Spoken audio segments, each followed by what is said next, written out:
Victoria Memorial শুধু একটা ইতিহাসের স্মৃতিস্তম্ভ নয়, এটা থেকে জীবনের একটা বড় শিক্ষা আমরা পাই। এর সাদা গম্বুজের নিচে দাঁড়ালে বুঝতে পারি ক্ষমতা, ধন সম্পদ, গৌরব সবই একদিন মুছে যায়। এক সময় ব্রিটিশরা কত বড় শক্তি ছিল, আজ তারা শুধু পাথরের দেয়ালে খোদাই হয়ে আছে। আমাদের জীবনও ঠিক তেমন। আজ যেটা আমাদের সাফল্য, কাল সেটা শুধু স্মৃতি হয়ে যাবে।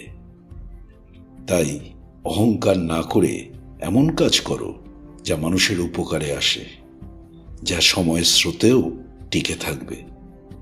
যেমন ভিক্টোরিয়ার সৌন্দর্য আজও নিঃশব্দে দাঁড়িয়ে আছে, মানুষকে মুগ্ধ করছে।